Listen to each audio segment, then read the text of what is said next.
Is it started? I think Yep. it's okay. Okay. Hey, everybody. Welcome in. It's Laura from Tenacious Taurus, and I have Audrey with me from Dear Audrey. And so we're going to talk about some pretty significant transits coming up here. We have Venus in a conjunction to the North Node. This is the third conjunction due to the retrograde. And then a few days later, we're going to have Venus in that third conjunction to Saturn in Pisces. And so this is big, connected to all of this Piscean energy. We're closing out a major karmic cycle in the collective. And I just wanted to banter back and forth about these energies with Audrey because I just love the way she channels astrology. So welcome in, Audrey. Thanks, love. Me too. Me too. I'm so glad we connected. I love your work. I love how you integrate tarot, human design. I love it. I love it. And I love you. And I'm so excited and so grateful that I'm able to do this with you today. Yeah, so what we've got up on the screen here is we're examining the energy of Venus. Yes. Or is that the North Node? That might be the North Node. No, you got Venus. You got Venus. Okay. You got it. You got it. That's all of her. That's all of her energy right now. Yeah. So this is pretty significant. North Node energy is karmic in itself. It's pushing us all towards our karmic destiny, our karmic pathway. And so we all have Pisces somewhere in our birth chart. And so these energies are going to play out differently depending on where this transit is falling in your birth chart. For me, all of this is happening in my first house, which is the house of self. Where is it happening in your chart, Audrey? It is happening in my third house. So everything that has to do with my daily routines, my communications, my siblings, neighbors, etc. So fun times. Yeah. I've definitely been going through a huge personal shift with all of these energies. I've got this Pisces stellium in my first house and Aries sitting in my first house. And so I've definitely been pushed into a more authentic version of myself with all of these transits. And then, of course, the fall energy. I have a Virgo stellium within my own birth chart, all in the seventh house. So good times. So, so let's examine this chart, Audrey. Did you want to kickstart talking about some of these transits? Sure. Yeah, absolutely. So I am looking at this and I'm going to just kind of speak in a collective way where honestly, this is like hard look at quality of your emotional and social life. And really, I truly believe that from the 20th all the way to about like the 30th of April, we're working with what is against us to finally commit to a routine that's going to work for us, right? Because we have Venus, Saturn, and they're just dancing together and Saturn is the limitation. And, you know, Laura, as I'm talking, I was thinking, if anyone is having their first Saturn return with all of these placements right now, I command you all the positivity and I just want to hug you tightly. Yeah, so let's talk about that briefly because normally we only live through two Saturn returns, one in our late 20s, and it can take up to 6 years, I say, to work through a Saturn return because the pre-Saturn and the post-Saturn, and we go through a second return in our late 50s. Yes. So right now, like Saturn is going to be going into Aries, and so we're working with those two collective energies, and then it's going to retrograde after it goes into Aries back into Pisces. Good times. Like I can tell as I say that, right? So we're not out of the woods yet. This is the culmination of the Venus retrograde. Absolutely. And then it's kind of preparing us for that Saturn energy to shift, I feel, later in the year. I think like this summer, I think it shifts into Aries. Yeah. Oh, yeah. Yeah. May 25th, I believe. Oh, yeah. That'll be another discussion, but yeah. Back and forth, fire, water. Yeah, great times. We think about Venus, though. It's about relationships. It's about your self-worth, your self-value. It's about finances as well. And in Pisces, I feel there's a lot of blurred boundaries with this in Pisces, right? Yeah. I think there can be a lot of enmeshment, too, with finances and relationships. And all of this, I feel, is going to rear some type of karmic exposure in the next week or so. I 100% agree with you. And I just kind of want to share too the fact that like Pisces is the last of the astrological signs, right? So it's like a completion. We're at the end of something in our karmic regarding Venus's energy. So relationship with self, with others, with money, even with material things, right?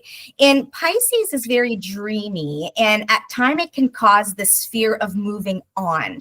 And that's why I want to go back to the fact that, you know, it's exalted in Pisces. So it is like, it's kind of like that protective grandma that's holding you while you're having a breakdown. You know, it's just like, it's okay, sweetie, you can cry, you know? And because Venus is exalted, what you're going through is, I believe, going to be, may I dare say, a little bit better than if Venus was in a detrimental sign, pardon me, like Aries, right? Yeah.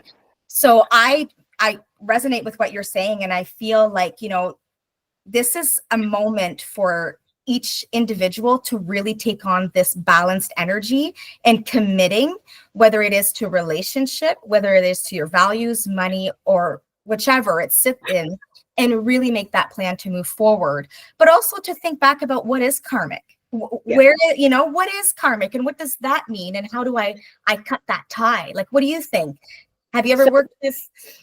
So I've done a lot of karmic cord cutting here, but like, if we're talking about this specific transit, the very first conjunction between the North Node and Venus was at 29 degrees 42. Oof. That was the energy of like completion of old soul tie contracts.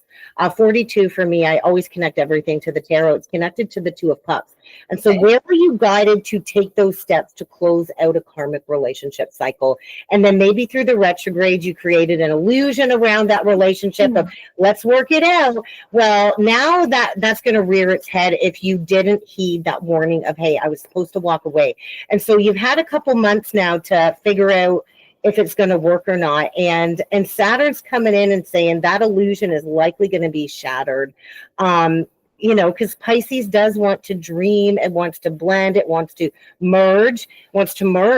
But then when it goes into Aries, it's all about self-action, right? It's all about taking the best appropriate steps for yourself and unmerging out of unhealthy, whether it's work, friendships, romance, family situations. And as I'm speaking, like I said, I'm freezing cold head to toe. So Spirit's like, yes, yes, yes on that one. You're on the right path. Right. And so if we look at all the aspects, we do have it sextile Uranus. Yes. Uranus is all about surprises and changes. That's right. Uranus and Taurus, I always equate that to like the Hierophant. And so where do you have a distorted belief about sticking it out in a relationship no matter what, rather than doing what's best for yourself? Because let's face it, I'm a fixed sign, you're a fixed sign, Audrey. We stick it out to the bitter end. It usually leads to our downfall, right? Absolutely. Absolutely. Yeah. Especially with this a stellium and Scorpio, like, yeah, just bury me. Right? And then it's going to be also sextile the moon in Capricorn, and that is ruled by Saturn. More karmic energy coming through, and that's the reality check I feel with the moon in Capricorn. For me, that's like a big wake-up call. The moon energy I feel is really grounding a lot of that watery energy with this transit and bringing in that reality check. And where do we have that sitting at in the 8th house? In the 8th house, yeah. And you know, if I may, Laura, with that moon in Cap, right, like, we have Saturn that is about the weight, the hard work. It's tackling so you grow and improve towards the success, right? And moon and Capricorn, like you said, it is ruled by Saturn. And I feel like that Saturnian presence should be within the emotions, right? I'm going to go back to what you were saying with the first or the second Saturn, Venus Saturn conjunction, which was in retrograde. And, you know, retrograde, in my opinion, are not to be feared, but are meant to understand and work with, because it is during the retrograde that I find you will really understand, you know, that the saying where if it keeps happening, the universe is trying to tell you, right? That's what I feel retrogrades are doing. It's moments of like, what's the common denominator? Okay, now what do I do to get rid of it? And I feel like right now is a really good time to gather your troops, your rational friends, not your emotional friends. But if you are lucky to have those rational friends, to really gather the troops to be like, I have a problem. I need a plan because Saturn is like, not Saturn, but that Saturnian energy is checklists. And I need to understand how I can implement my limitations and boundaries to complete this cycle. Yes.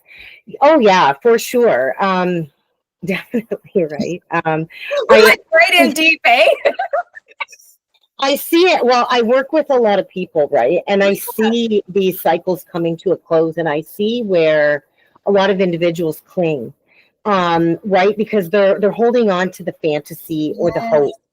Yes. And it's earth shattering when that illusion kind of gets exposed, right? And I just feel like this is that final push, almost like that final push, like birthing a baby. And we know how painful that is to go through, right?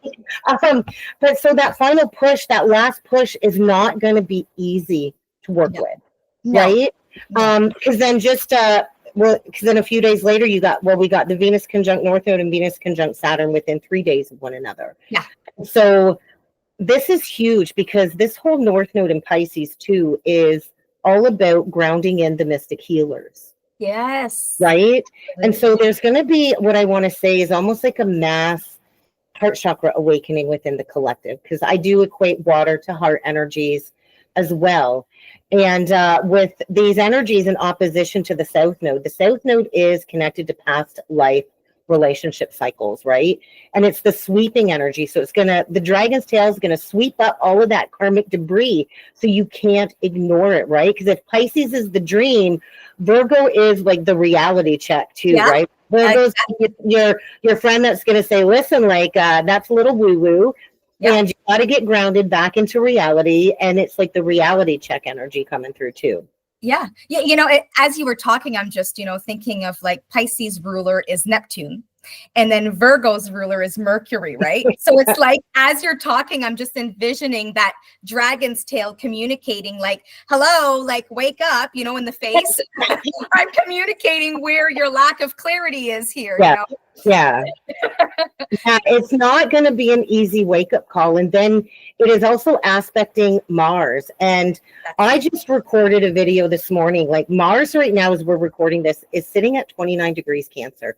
Not a pleasant energy at all. And that's also a reality check, right? So we had the dancing energies of both Mars and Venus in the retrograde. Now I know Mars has not been retrograde for a while, but we're still in that post-retrograde energy until it surpasses Mars at 6 degrees, I think, orb 11. And so we've been recalibrating our inner masculine and feminine energies as well, which has been almost like baptizing a freaking cat, if you think about it, right?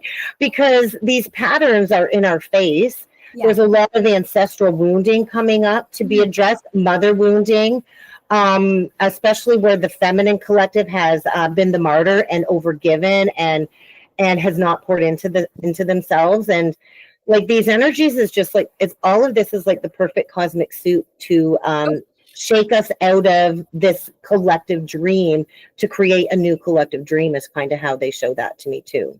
Absolutely. And, Mars in Cancer is moon. It's also the 4th house, and everything you're mentioning about the femininity, the masculinity, and the mother wound, right? It's been, for me, it was in my 7th house, and I'm excited for tomorrow, Thursday, the 17th, because it's finally leaving. But I do want to add, I'm a big degree girl, and for me, a 0 degree is very potent in terms of the intention of the energy, right? So Mars represents slicing out what is no longer for you, but it's also SEX, and it's also your aggression, it's also your motivation. So with Mars sitting in a detrimental sign like Cancer, right, because Mars is fiery, going into Leo, another fiery sign, I think at the same time, as you're really looking in and realizing those messages from the universe saying like, hey, this is not working out, it's time to make a plan and commit, really zero in on that Mars energy of like, I feel motivated to finally, leave this friendship or leave that relationship or the job or whichever it is, because at 0 degrees for a couple, I believe it's going to be like Mars usually it's a transit, right? Well, it's still kind of coming out of the retrograde. It's not going to pick up its full pace until it's, like I said, just past 6 degrees. That's right. That's right. Yeah. So, you know, you have some time to really like, where do I want to go with it? Sorry, I cut you off. I didn't mean to. That's okay. So I know for me that Mars retrograde took me down for all of my creative processes. That whole retrograde took place in my 5th house. A lot of looking back at the wounding connected to my children, right? And being a single mother. And I was basically put into like a mini dark night of the soul, especially connected to work and my whole creative process. And now that we're coming out, I'm ready to go. I'm ready to revamp my channel, how I create content, and working with new people like you, Audrey. And I just feel like I can't wait till Mars moves into my 6th house, because it's been a long journey in that 5th house. And let me tell you, you said it's connected to sex, well, or lack thereof. But yeah, I'm just really excited to have all of these energy reserves come back online after all of that inner work. Like there was a lot of inner work going on for me in that 5th house, for sure. Do you feel, Laura, like I'm just kind of feeling it for myself, but do you feel like what you just said could be tied into this transit right now? Like, because Mars was in your 5th and now, you know, like it's in your 1st, right? Yeah. Like I am giving you a hug right now, because 1st house, all of that energy, like, oh, girl. Imposter syndrome. I was struggling with imposter syndrome. Like, am I worthy? Like, should I even keep doing this? I actually questioned at times throughout the retrograde, do I just delete everything and wash my hands this whole journey? Because I got to tell you, it's like, it's been a battle from that rock bottom since my awakening to rebuild. And to, like, I'm telling you, YouTube is a great big ocean of YouTubers out there, and you're swimming amongst millions of channels, and it can be very frustrating, right? And then to tie that into my self-worth, and then to realize that I've reminded myself several times, like, Jesus only had 12 followers, Laura. And so it's not about the quantity, it's about the quality. And so, of course, I'm going to keep going, but at times you question it, especially with that 1st house, all the energy in the 1st house. Oh, yeah. Like you're going to be brand new in the next couple of months here. Like. Well, I'm excited. I'm so excited with the thing of the South Node because like I'm a Virgo moon, I'm a Virgo Jupiter, I'm pretty sure I'm a Virgo Saturn. And so over the course of this whole North and South Node transit, there's something very significant shifting. Like I can feel the energy internally at times as I receive new light codes and the DNA structure recrystallizes for my crystalline body. And I'm like, this is what I've been waiting for. But then we got like the next North Node when I've got my 12th house in Aquarius and the North Node. But when that North Node moves into my 6th or my 12th house, I do feel it's really going to open up all of the absolutely channels, right? Yeah. That is going to be exciting, especially when you have Pluto in there too, just really beaming that, you know, death, transformation, rebirth. Like it's exciting. I know. Yeah. It's exciting. She's like, I know. I love the energy. I've been through the worst. I don't think anything could be as traumatic as that Kundalini activation. Like I think that was like the prerequisite for everything that's going to be playing out right now, pretty much. Oh my goodness. You know, and you're proof of what this transit is as well. It's like face the lesson head on. Like April 20th to, you know, I'm going to say April 30th, if you maybe a little bit longer, like face the lesson head on, because if you don't, it's going to come back. Well, yeah, like there's been there's a lot of avoidance with the Pisces energy, right? And then when that tower does hit, it's going to be like, I don't want to instill any fear, but there will be a reckoning if you've avoided facing the truth of a situation that's been riddled with illusions. And it's going to be shocking, and it's going to push you out of that comfort zone. And so I do feel this is a really big transit for those with Pisces North Node, or even the inverted North Node with Virgo North Node, Pisces South Node. And so anybody with major planets or placements in Virgo Pisces, they're really going to be experiencing this shift, I think, pretty intensely. I do believe so. And I think it's like that last bit of really having that sensitive energy, Piscean energy, because, you know, if we look back, we've had a lot of water and earth energy. We are going into air and fire. And then the air fans the fire. Like, do you feel we're going into collectively like a social revolution this year? Yeah, absolutely. Yeah. Absolutely. Like, I'm curious to see how this plays out on the collective scale, right?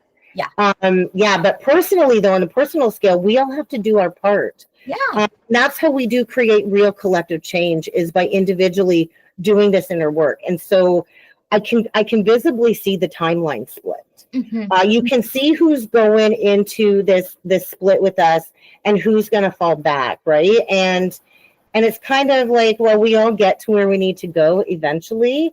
Yeah. But the more we resist this collective awakening, the more it's going to persist, and it's going to get very uncomfortable for those that are choosing to stay stuck in the old paradigms and patterns. Absolutely. And I think, that's why I go back to the fact that this is all the energy to push you forward.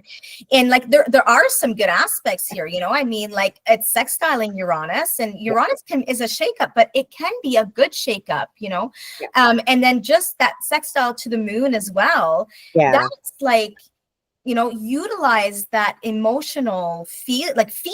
People are so scared to feel, I find sometimes, because of like, what's the outcome of feeling a feeling?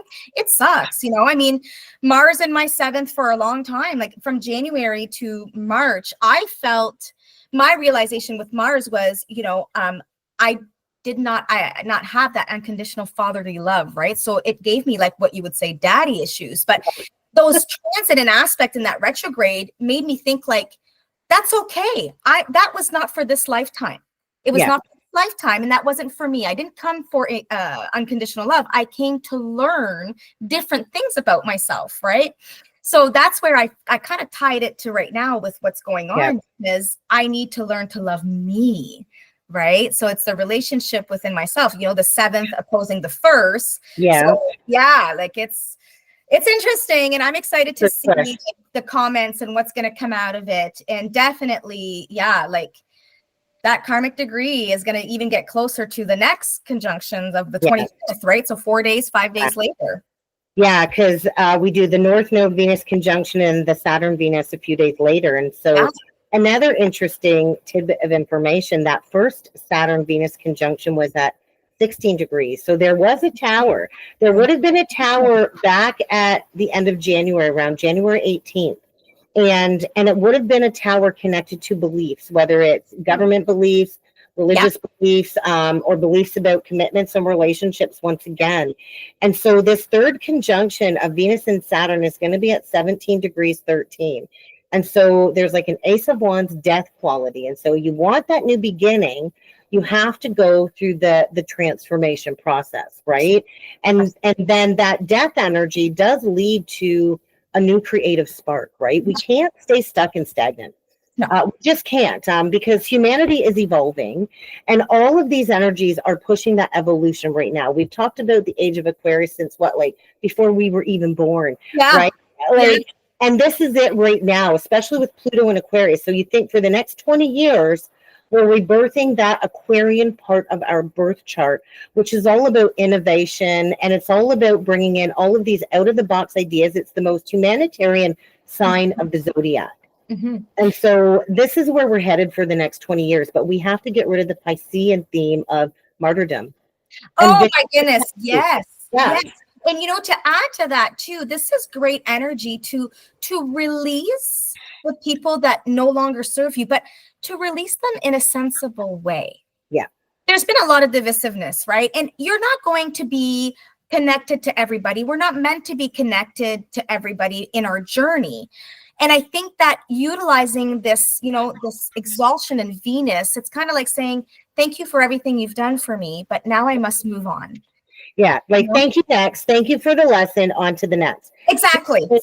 It doesn't matter how advanced you are, how spiritually attuned you are. There's always going to be another lesson. And life is going to be challenging. Let's face it, life is hard. And the second you accept that life is hard, it gets a lot easier because you're no longer in resistance to the fact that life is hard.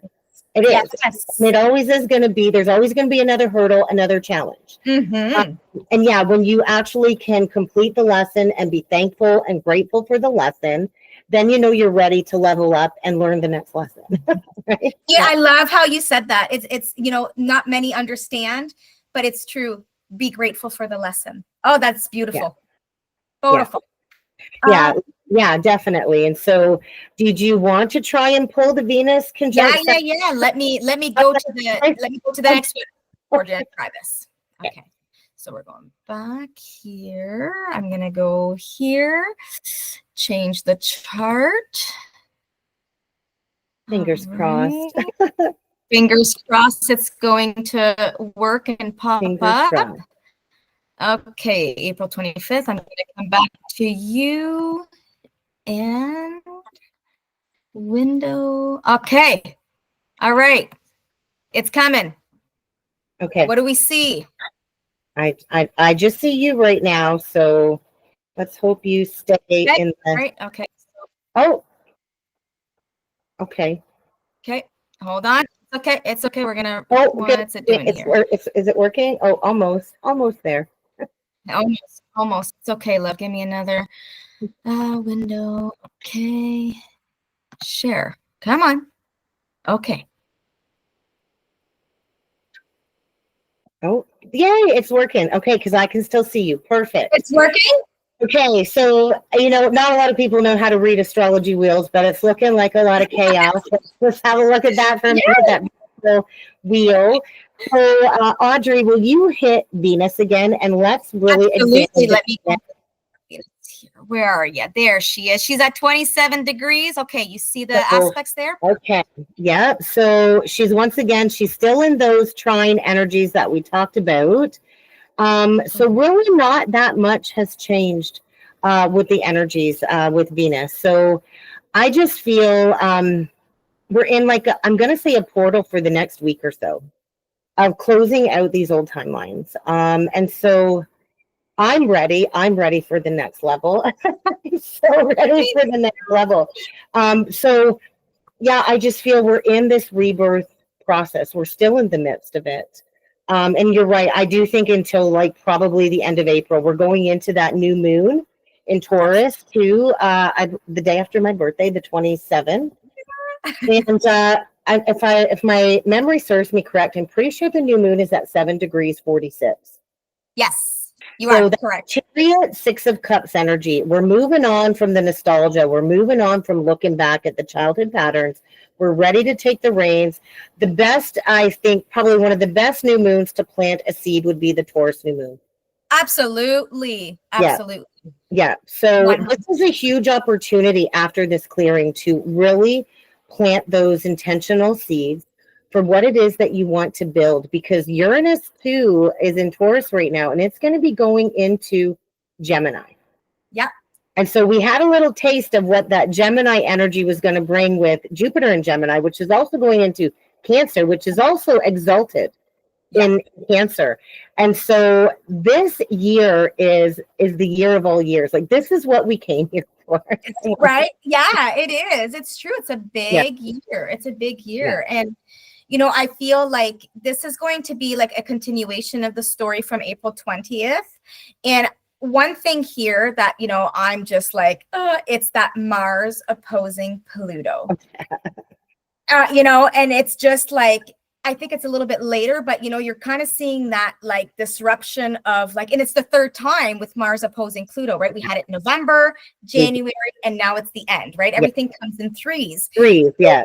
It's happening in a time where we have Venus and its exaltation in Pisces. It's dancing with Saturn, right? Yeah. We have Neptune at 0 degree.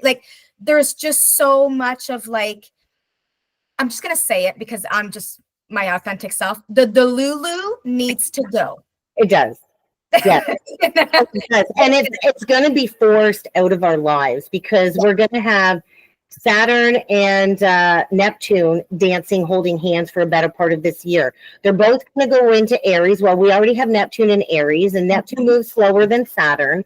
Saturn's going to join Neptune in Aries. They're both going to go retrograde. They're going to be dancing together, holding hands for a better part of the later part of the year. So this is it. This is I want to say the final countdown, the final cleanup. So it's you better get your stuff together. You better get everything in order because that Neptune in Aries is shattering the Piscean illusion of the merging energies, right? And this I is what to be self-actuated. exactly. Yeah. I feel like this should be another talk, like the Neptune in Aries, that it should be another talk for sure, because it is very intriguing. And I mean, we haven't had Neptune in Aries since the Civil War. Right. 1862, 67. Pardon if I don't have the right date here. So yeah, absolutely. And I'm connecting with what you're saying. And, you know, I just feel again, I keep hearing completion. So wherever that sits for you, for the collective, like there's something coming to an end. And that April 25th is like that second step. You know, April 20th, it's showing you the story. But April 25th, it's the conclusion. Yeah. Oh, I can feel it. I see it coming. There's big changes afoot. Definitely. I think we're all kind of seeing it. We're all feeling it. Even those that aren't fully collectively awakened, they are feeling it. And they might not quite understand what is going on, but they're feeling it, right? Definitely. Even my children are affected, and they're not awakened per se, but I can see the shift even happening with the children, and all of that kind of rearing its head too. So I'm really excited for the next couple of weeks. I'm really excited. Me too. Like, it's like, you know, the energy right now, I mean, today's April 16th, and the energy right now, I feel it's like we're smushed into a sandwich.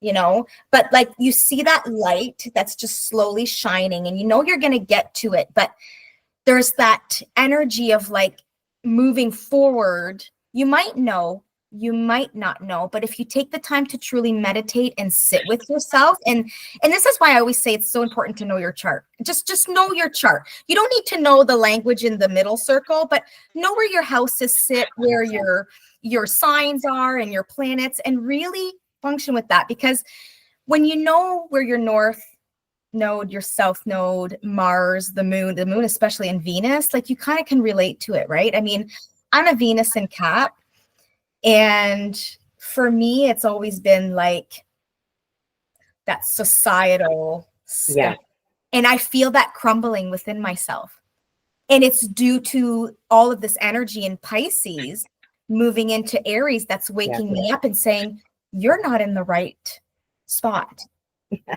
You're not in the right spot. And Neptune has been in my third house for like, you know, since 2008 to when it left March 30th. But it's been very bizarre, the style of my awakening, and it's different from yours because we have different charts, right? Oh, sure. Yeah, for sure.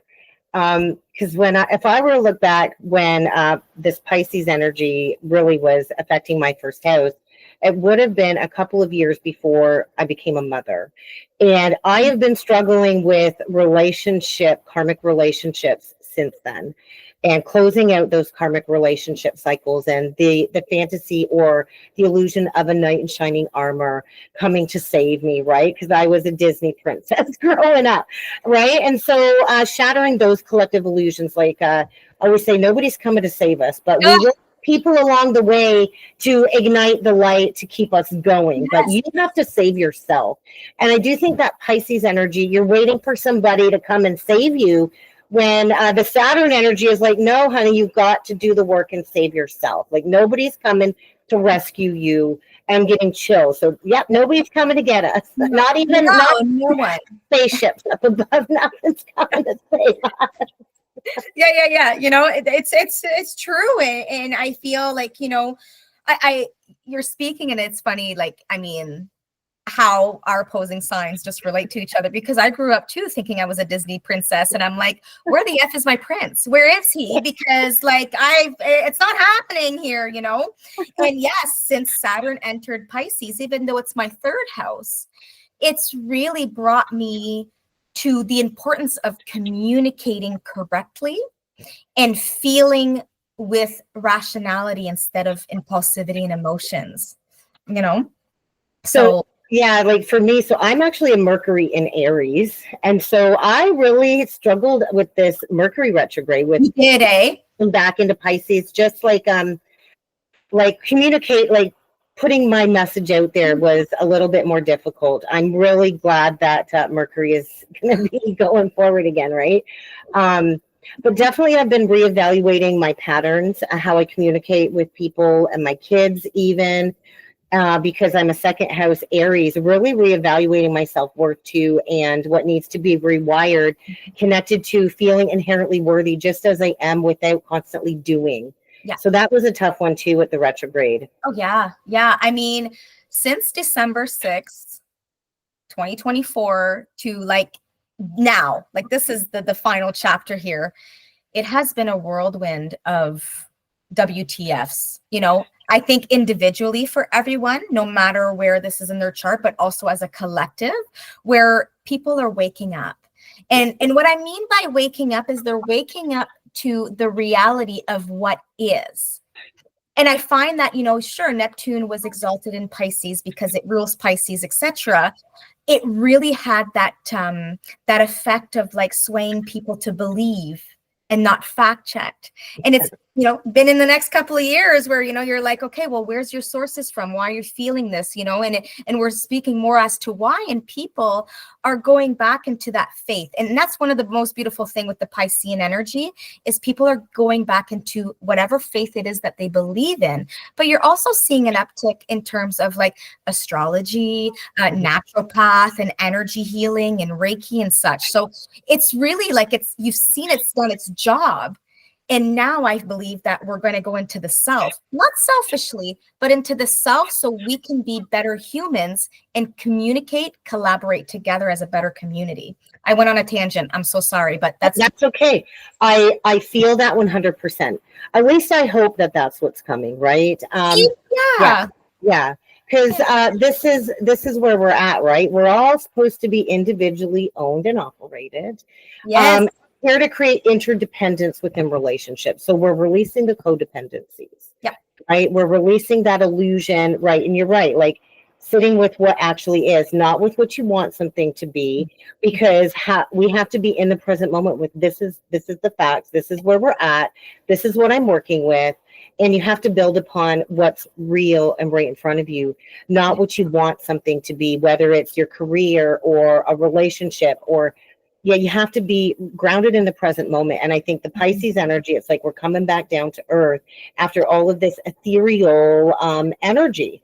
Yeah. And it's going to be very grounding, I think, moving forward. I'm really looking forward to the Aries energy. I really am. Oh, me too.